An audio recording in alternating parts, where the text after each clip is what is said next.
Hey, NoelleTheFirst here. So in this video, I want to talk about a book that I am finding incredibly helpful in my life right now. And that book is Atomic Habits by James Clear. Now, I'm going to talk about why I think this book is so effective for me.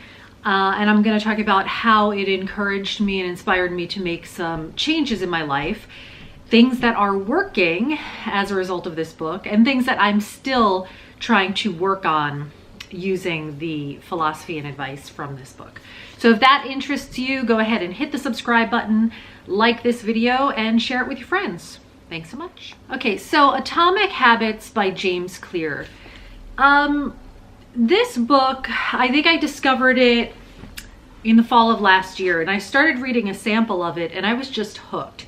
And I would say what hooked me is that the advice was so incredibly specific, and it just broke down things in a way that made total sense to me. So what I did was I walked into Barnes & Noble one afternoon, and I pretty much kind of read through the whole thing, just absorbing all of the main points of the book without buying it stupidly. But even just coming away from that, I started incorporating some of the ideas into my life. And then of course, later on I went back and I bought it, and now I am slowly reading through it again to get the, to kind of fine tune it and get all the fine print. So let me talk about why I think this book is so helpful to me. And James Clear has nothing to do with me. This book has no relation to me. This is not sponsored. I had read many self-help books over the years that sought to sort of increase your love of yourself, sort of raise your power, raise your vibration.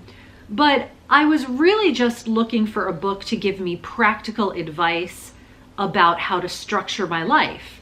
I'm somebody who grew up in a household without any routine, without any structure. And I think what happens is you tend to crave what you didn't get as a child.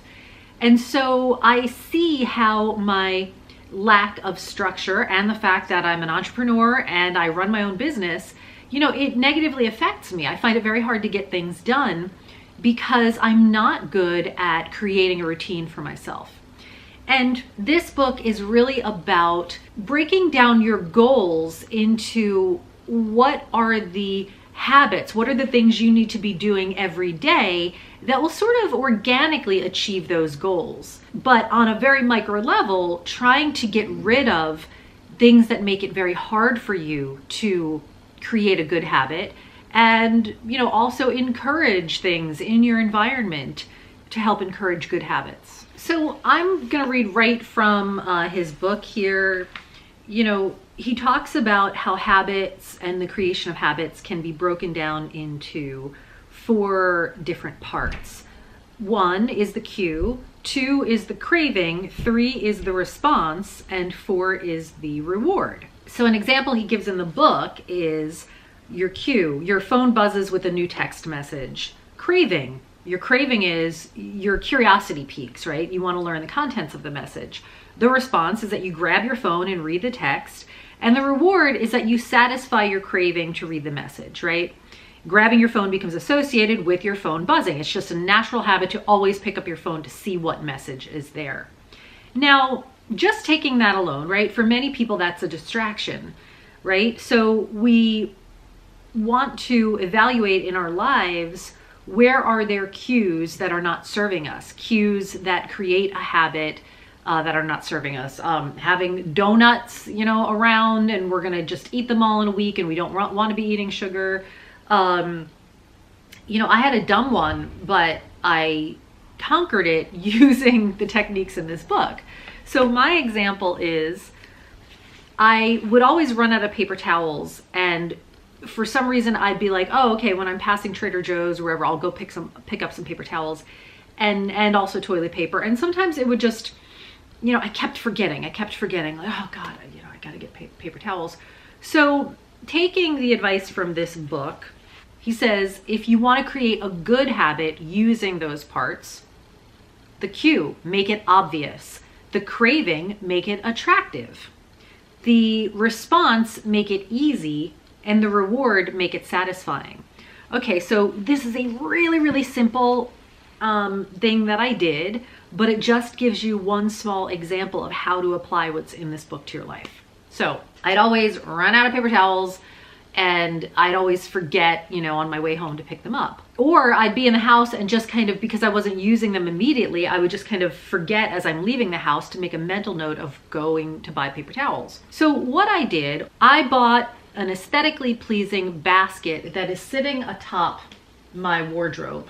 And this particular basket is perfect for fitting 6 rolls of paper towels. And they sit in the open on top of our broom closet. And then what happens is, you know, it's in a place where I'm always walking around, I'm always seeing it. And as I start to see it get emptier and emptier, it creates a very strong impulse to want to fill the basket. It's just a very simple mind trick. And so I haven't run out of paper towels, because I see, like right now I can see there's 2 paper towel rolls in there, and I will need 4 to fill up the basket. And there's something very aesthetically satisfying about having that basket full. It's almost like a little video game or something. And so that is a small example of, you know, a simple problem that I solved. Another one is not drinking enough water. So my husband and I have these identical 20-ounce glasses. It's not that easy to find, but we got them on Amazon. I'll provide a link to them. So we have a whole set of these identical 20-ounce glasses. They're huge. And so what I do is I take 5 of them, that's 100 ounces, and I fill them up every morning, and I line them up in a nice little row on my counter. And it came out of the idea that I wanted to have a little chart, maybe with little water glasses, and I would check them off. And then I was like, why not make the check box? Why not make it the actual thing?